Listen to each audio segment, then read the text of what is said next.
Shalom. Boa noite.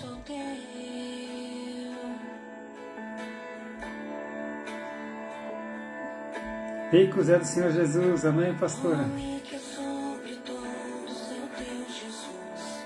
Borba é do Senhor Jesus. Aline. Shalom, povo de Deus.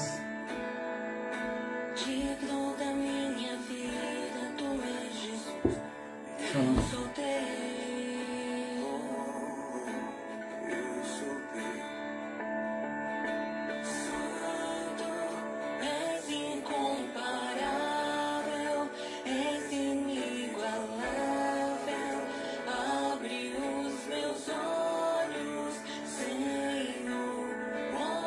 Paz.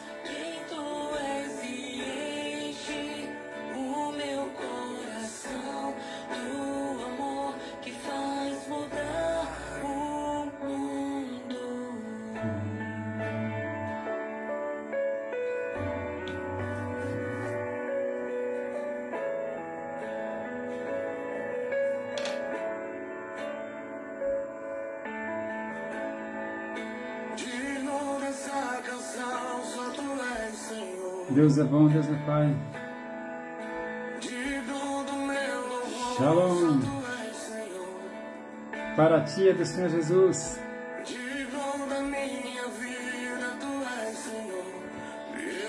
Shalom, Flávia. Israel é do Senhor Jesus.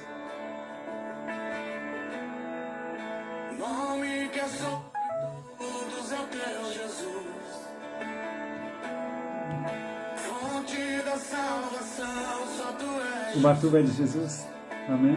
A nossa vida é de Jesus.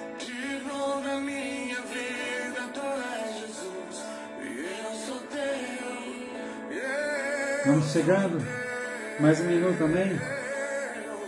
Shalom, Francisco, Deus te abençoe.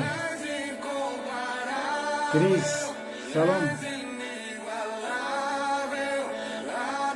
Daniel.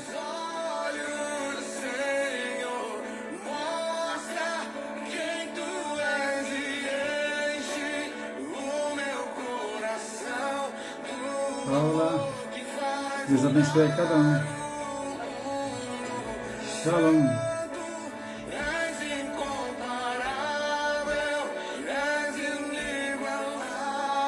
Paz. Só o povo de Deus. Aleluia.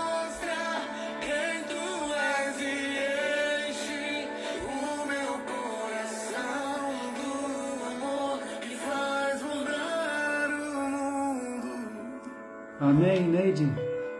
Jesus falou, tudo é possível aquele que crê. Amém. Jesus é especialista em milagres. Que o Senhor te abençoe. Que o Senhor te ouça. Atenda o desejo do teu coração, Neide, em nome de Jesus. Pai, em nome de Jesus, eu me coloco agora em concordância com os meus irmãos. Pai, seja feita a tua vontade aqui na terra como é no céu, Senhor. Pai, inicialmente, eu coloco juntamente com cada um que está em concordância, eu coloco o país, a Ucrânia, nas tuas mãos, Senhor. Aquele povo que começa agora uma fase de trevas, de morte, de perseguição, de privação. Peço que o Senhor mobilize os teus anjos ali, Senhor. Os homens são maus, Senhor. O Senhor é bom. Clamamos, Senhor Deus, por aquele povo. Há muitos judeus na Ucrânia que clamam por aquele país e pelo nosso planeta, Senhor. Seja o Senhor, Pai, seja o Senhor sobre tudo e sobre todos, Pai, em nome de Jesus. Nos dá entendimento, nos dá livramento, Senhor. E nos ajude, Senhor, a sermos luz, a fazermos o nosso trabalho de levar Jesus Cristo, a luz do mundo, enquanto é dia, Senhor, porque virá a noite quando ninguém poderá trabalhar. Em nome de Jesus, meu Pai.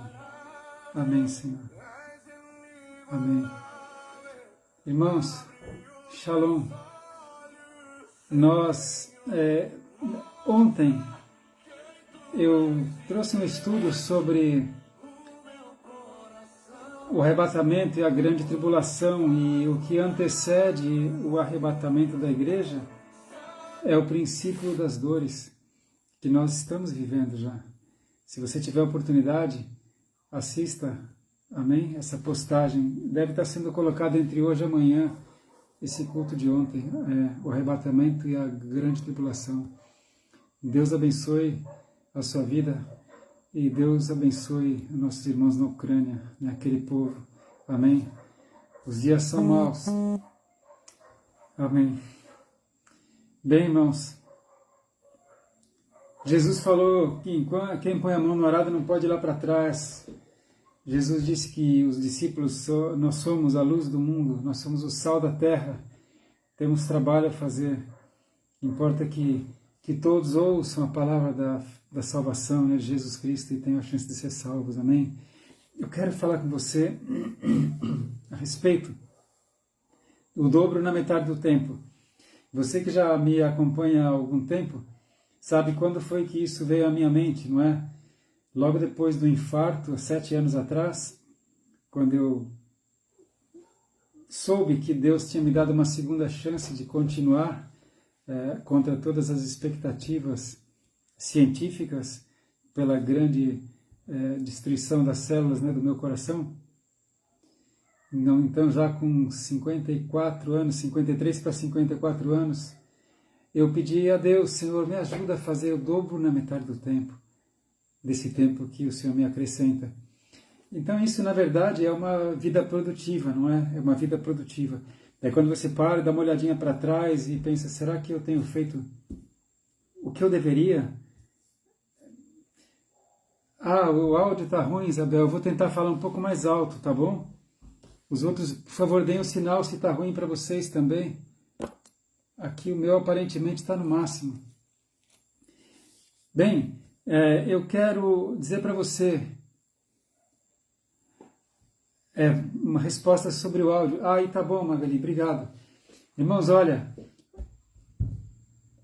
o dobro na metade do tempo, ou seja, uma vida produtiva, tem muitas nuances, muitas coisas necessárias. Eu quero abordar duas apenas.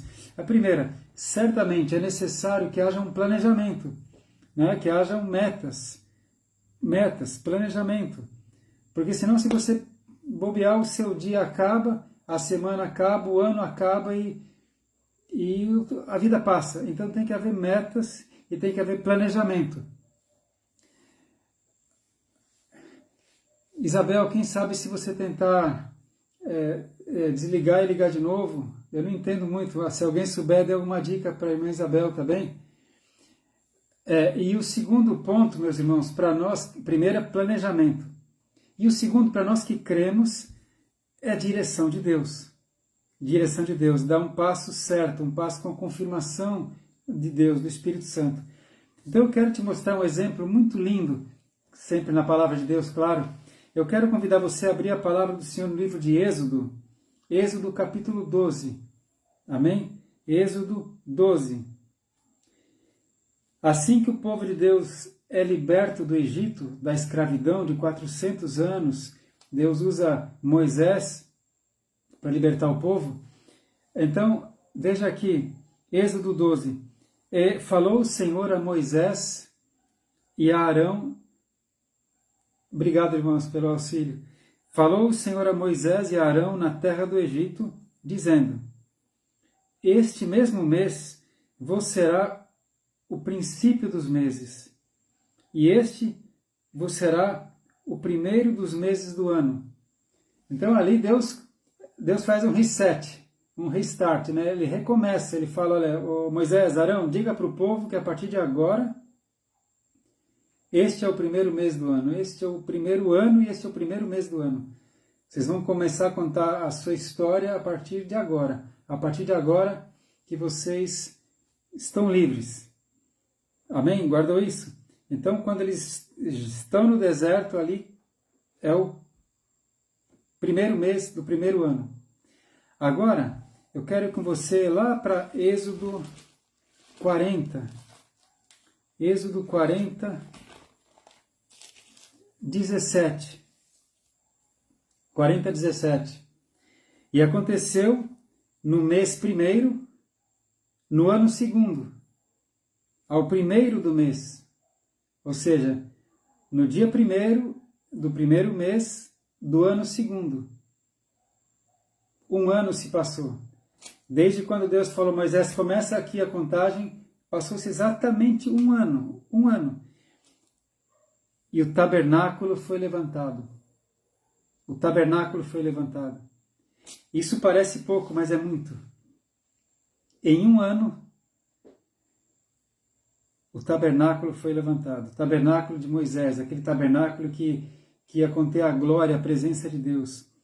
Veja o planejamento, a direção de Deus.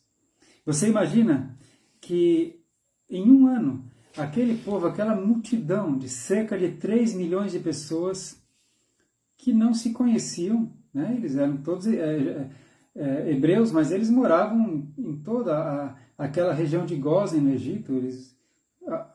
Certamente eles não se conheciam.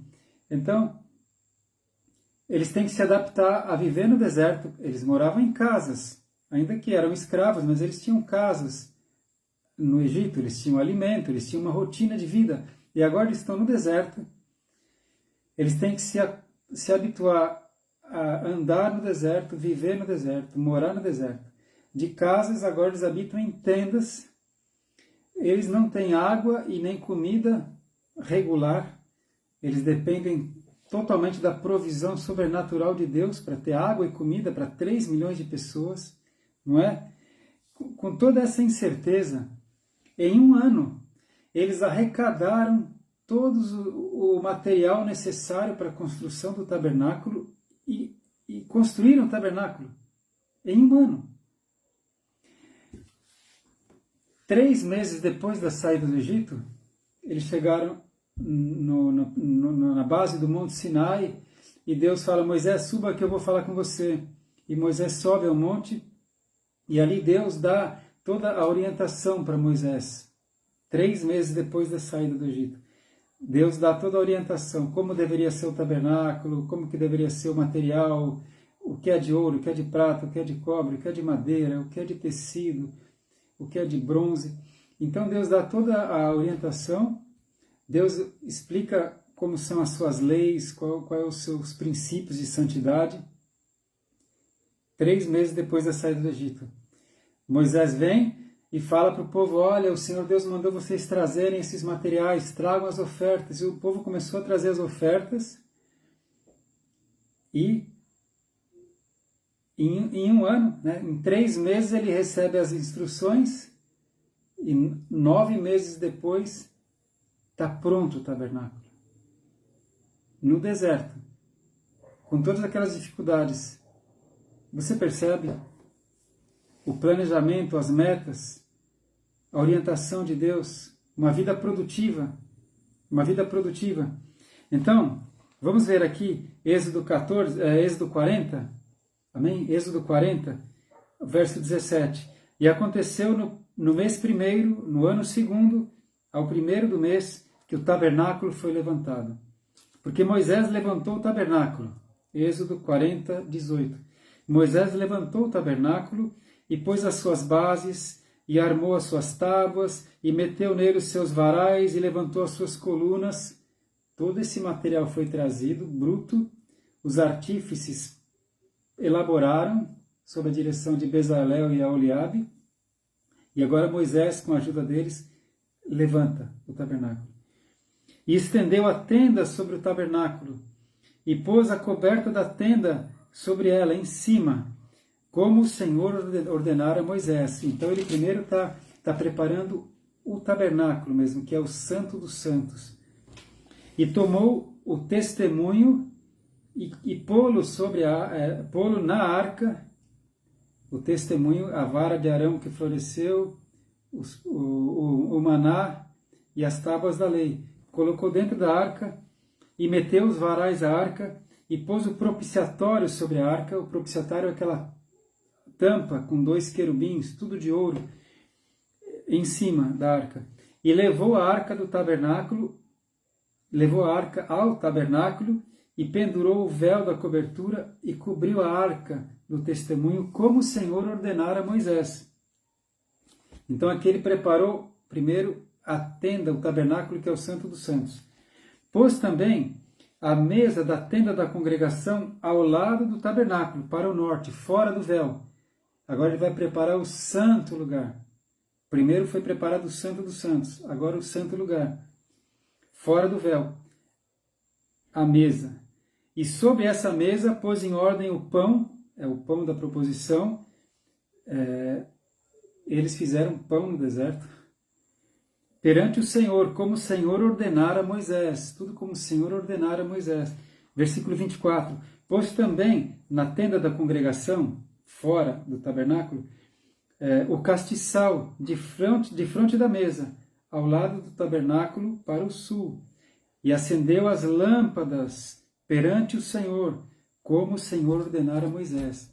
Então tem a mesa dos pães e tem a menorá, o castiçal, um de frente do outro. E pôs o altar de ouro na tenda da congregação diante do véu, o altar onde ia ter o incenso. E pôs o altar de ouro e acendeu sobre ele o incenso de especiarias aromáticas, como o Senhor ordenara a Moisés. Eles fizeram incenso no deserto. Pendurou também a coberta da porta do tabernáculo. Então agora eles fecham o tabernáculo. Então primeiro tem a tenda da congregação, que é o Santo dos Santos. Aí tem o tabernáculo, que é fora. E agora, fechou, agora ele vai preparar o pátio. Verso 28, né? Pendurou a coberta da porta do tabernáculo. E pôs o altar do holocausto à porta do tabernáculo da tenda da congregação. Ali é o altar dos sacrifícios, dos holocaustos. E ofereceu sobre ele o holocausto e oferta de manjares, como o Senhor ordenara a Moisés. Preparou o Santo dos Santos, preparou o santo lugar e agora vai preparar o pátio, o átrio. Pôs também a pia entre a tenda da congregação e o altar, e derramou água nela para lavar. E Moisés, e Arão e seus filhos lavaram nessa pia, as mãos e os pés, quando entravam na tenda da congregação, e quando chegavam ao altar, lavavam-se, como o Senhor ordenara a Moisés. E levantou também o pátio ao redor do tabernáculo e do altar, e pendurou a coberta da porta do átrio, do pátio. Assim, Moisés acabou a obra. Eu tenho aqui um desenho, eu não sei mexer ainda muito com a internet, eu podia já projetar o desenho, mas eu vou mostrar aqui, eu vou mostrar para vocês isso que foi feito, que eles fizeram em um ano, na verdade em 9 meses, né? É isso aqui, olha, vê se dá para ver. Ali em cima dá para ver a tenda, aquela tenda, ali dentro tem o Santo dos Santos e o Santo Lugar, que está aqui embaixo, olha. Essa é a tenda. Tem uma parte onde tem ali a arca da aliança, tem um véu, e depois tem outro espaço, onde tem a mesa dos pães, o castiçal e o altar do incenso. Depois, por fora, ali tem a pia, bem em frente da tenda, e aqui o altar do holocausto. E cercando tudo, aquela cerca, né, que na verdade não era uma cerca, era feita de tábuas. Então, meus irmãos, olha que interessante, foi construído de dentro para fora, Santo dos Santos, Santo Lugar e átrio. Sabe o que me faz lembrar? 1 Tessalonicenses 5:24. Diz assim: e o mesmo Deus vos santifique em tudo, e o vosso espírito e alma e corpo sejam conservados íntegros para a volta de Cristo. Porque aqui foi construído essa tenda, esse tabernáculo de Moisés, aonde Deus colocou a sua glória. Hoje, a glória do Senhor, o Espírito Santo está em nós. Primeiro, Deus renova o interior, o Santo dos Santos, que é o Espírito. O Espírito do Senhor habita no nosso espírito e testifica que nós somos filhos de Deus. Diz a palavra lá em Romanos. O Espírito testifica com o nosso espírito que somos filhos de Deus. E clamamos, Abba, Pai. Então o espírito é regenerado, é o espírito que nasce de novo. Depois tem a mente, né, que é o santo lugar. Né? Tem o santo dos santos e tem o santo lugar. A mente. A mente tem que ser renovada pela palavra de Deus. Rogo-vos, irmãos, que não vos conformais com o presente mundo, mas transformai-vos pela renovação da vossa mente, para que experimenteis qual seja a boa, perfeita e agradável vontade de Deus, que é o vosso culto racional, a mente.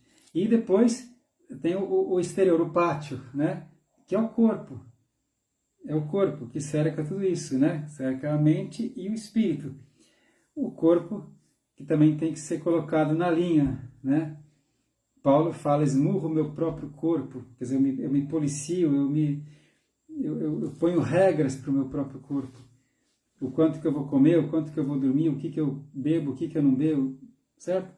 Mas então é importante nós vermos isso. Assim como o tabernáculo de Moisés foi construído de dentro para fora, o Senhor também trabalha assim em nós, de dentro para fora. E o Senhor conserve íntegros para a volta de Cristo o vosso espírito, alma e corpo. 1 Tessalonicenses 5:23. Bem, então aqui nós vemos meta, direção, propósito, organização. E nós vamos ver também direção de Deus. Eu estou falando de uma vida produtiva para mim e para você, amém? Faça um planejamento. Faça um planejamento na sua vida pessoal com Deus, o seu devocional. Qual vai ser o seu esquema?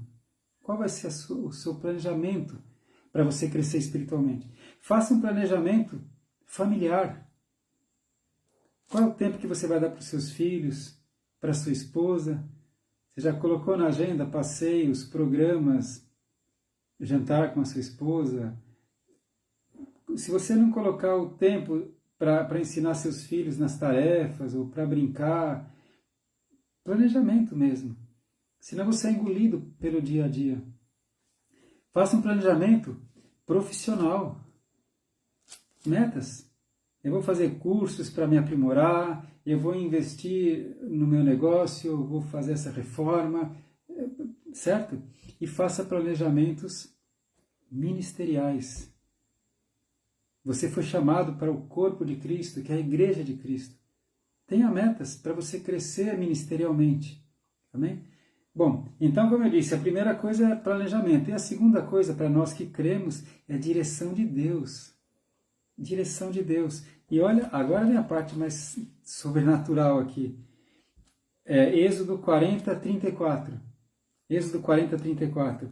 Então, assim que eles terminaram, levantaram o tabernáculo, fizeram o Santo dos Santos, o santo lugar, fizeram o átrio. Quando foi tudo pronto, colocou o véu da porta do pátio. 34. Então a nuvem cobriu a tenda da congregação, e a glória do Senhor encheu o tabernáculo. Assim que ficou pronto, aparece uma nuvem, cobre o tabernáculo, e a glória do Senhor, a Shekinah, encheu o tabernáculo. De maneira que Moisés não podia entrar na tenda da congregação, porquanto a nuvem ficava sobre ela e a glória do Senhor enchia o tabernáculo. Amém?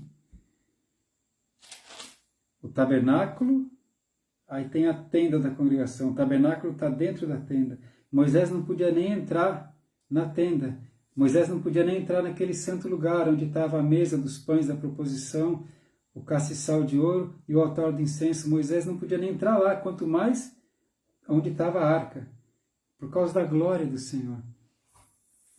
Por que fala de Moisés? Porque Moisés é que montou essa parte santa, ele montou ali o tabernáculo, ele montou a tenda e ele foi montando de dentro para fora. Quando a glória do Senhor chega a Shekinah, ele nem consegue entrar mais, porque a glória do Senhor encheu aquele lugar. Olha que tremendo, irmãos.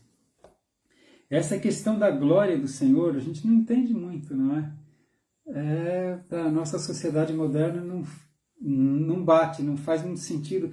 Eu queria pedir para você deixar marcado aí nessa página e vamos dar uma olhada em Números 9, um pouco mais para frente. Números 9, 15. Ah, não, perdão. Não ainda. Eu me adiantei. Veja aqui mesmo, no 36. Êxodo 40, 36. Quando, pois, a nuvem se levantava de sobre o tabernáculo, então os filhos de Israel caminhavam em todas as suas jornadas. Se a nuvem, porém, não se levantava, não caminhavam, até ao dia em que ela se levantava. Porquanto a nuvem do Senhor estava de dia sobre o tabernáculo, e o fogo estava de noite sobre ele, perante os olhos de toda a casa de Israel, em todas as suas jornadas. A presença de Deus era visível. A presença de Deus aqui é chamada de a glória do Senhor. Ele era visível.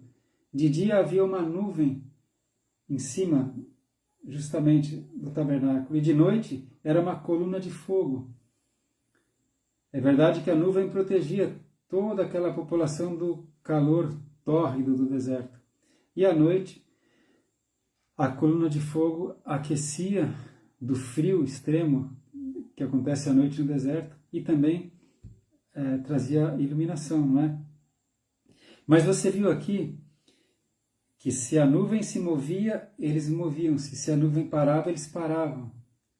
Isso é uma metáfora muito importante de mover-se segundo a direção de Deus.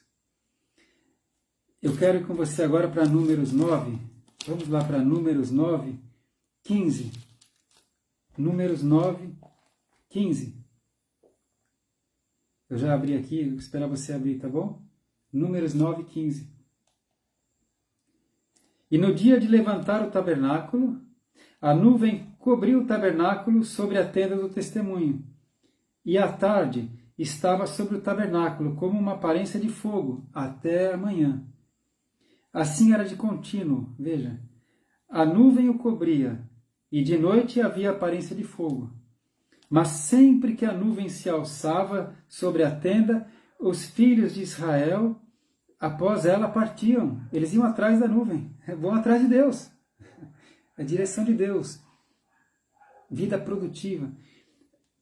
Sempre que a nuvem se alçava sobre a tenda, os filhos de Israel, após ela, partiam.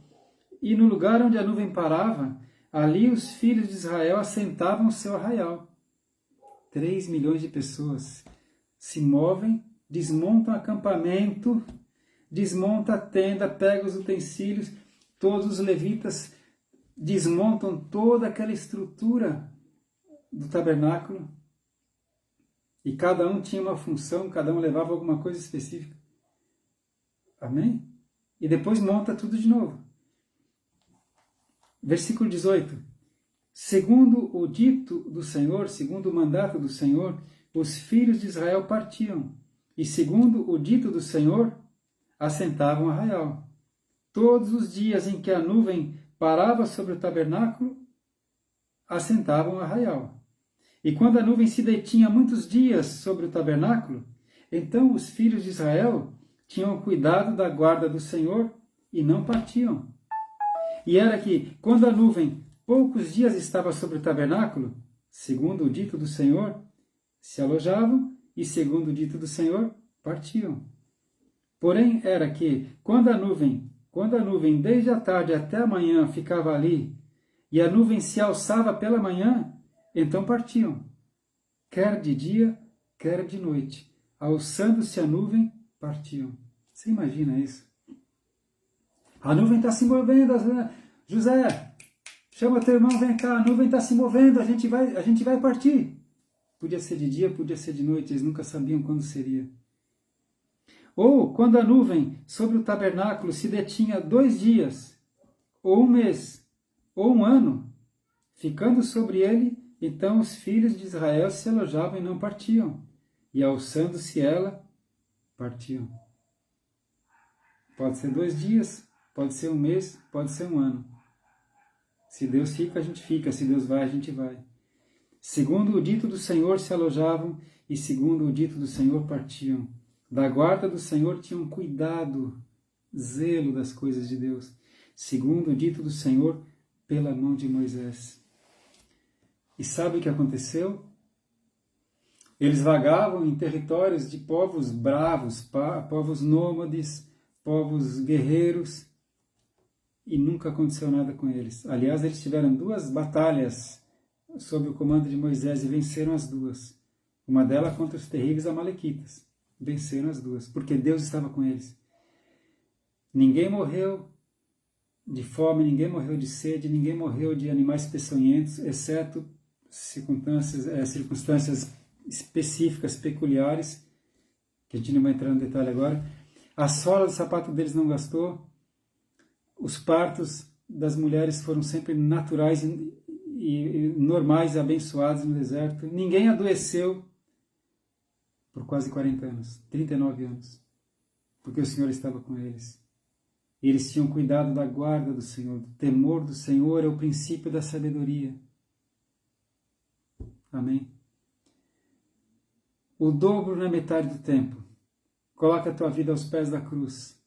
Espírito Santo, me ajuda, me ensina, me ajuda a planejar minha vida, me ajuda a colocar metas, me ajuda a cumpri-las a cada dia. E, Senhor, dirige os meus passos. Tiago, o apóstolo, fala assim, deveríamos dizer o seguinte, se o Senhor quiser, faremos. Se o Senhor quiser, viajaremos. E não dizer, amanhã eu vou até este lugar, eu vou até aquele lugar. Deixa eu ver se eu acho rapidamente esse texto que me ocorreu agora. É Tiago...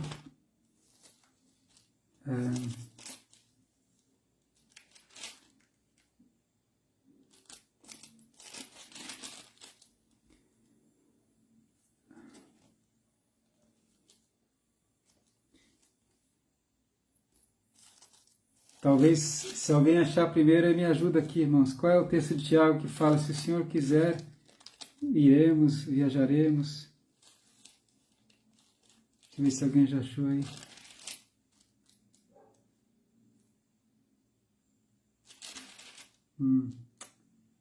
Me fugiu agora, viu?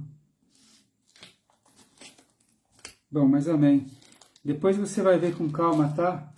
Tiago fala isso, tá? Nós não deveríamos dizer amanhã farei isso ou farei aquilo, porque Deus é que dirige os nossos passos. Ah, achei. Tiago 4:13.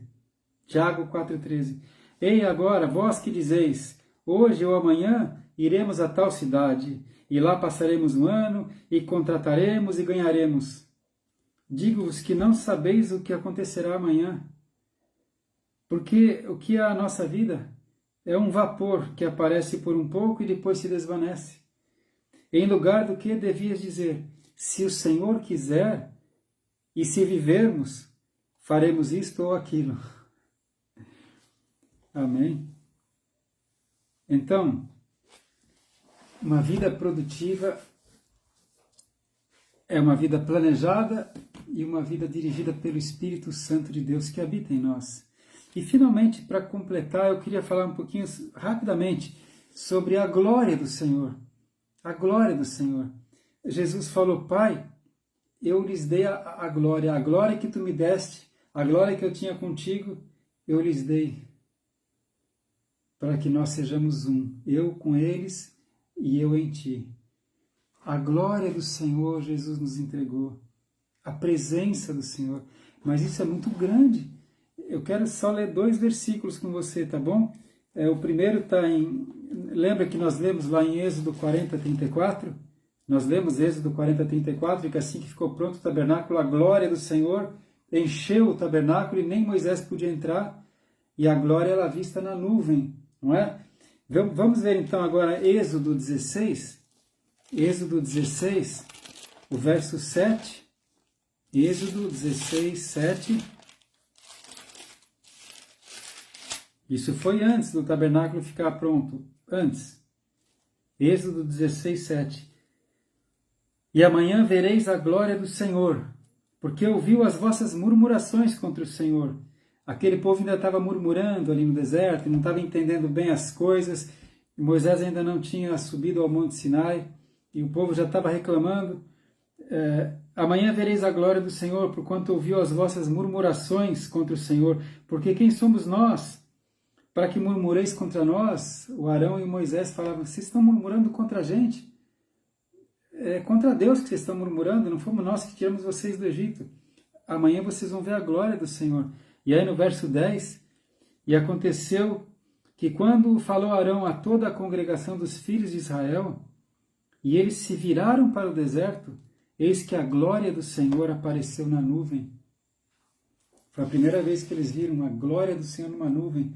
Eu imagino que devia ser uma nuvem descomunal, brilhante, uma nuvem totalmente... apareceu, entende? Eles viram a glória do Senhor. Depois eles viram a glória do Senhor continuamente sobre o tabernáculo, de tal maneira que eles seguiam a glória do Senhor. E agora, para completar, como Jesus falou, Pai, eu lhes dei a glória que tu me deste, eu quero ler com você, para completar, 1 Coríntios 3, 16. Amém? 1 Coríntios 3, 16.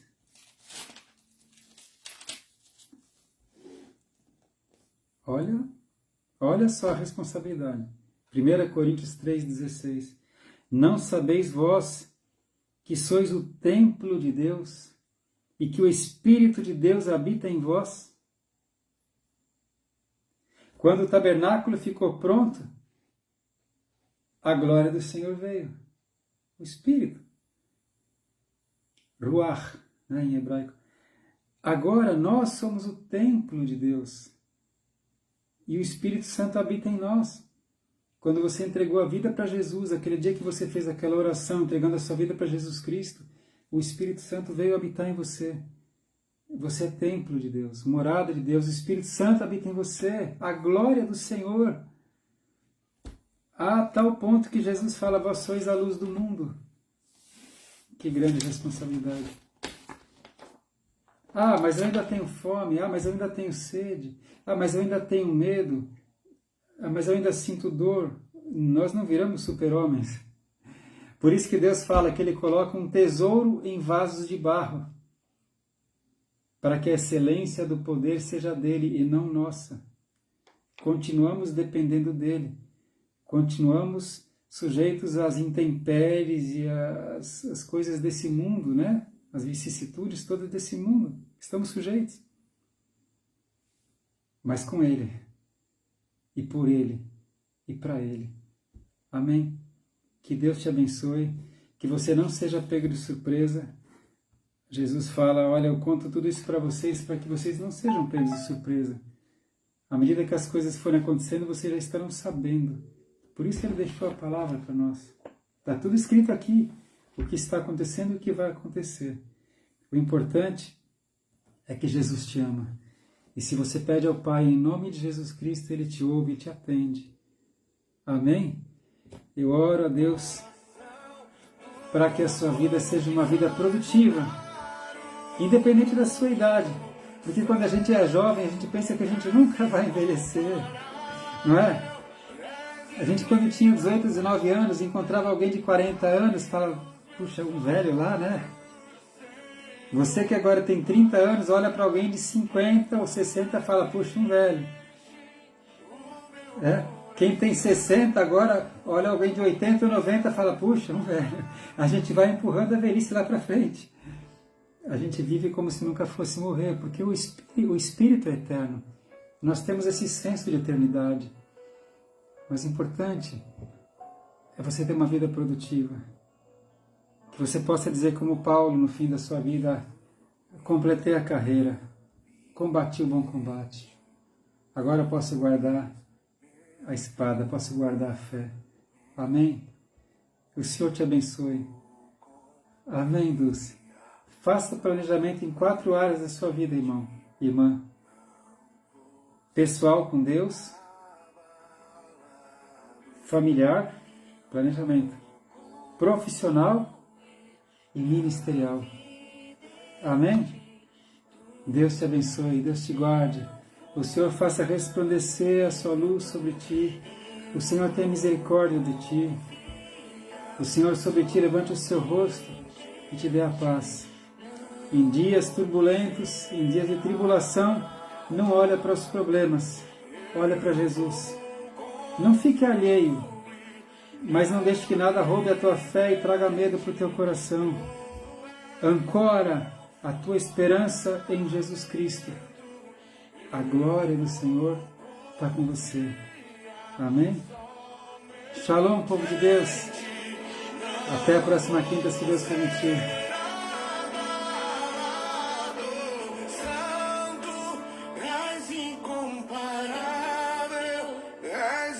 Aleluia. Amém. A unção de Caleb para todos nós. Shalom. Muito honrado pela tua presença.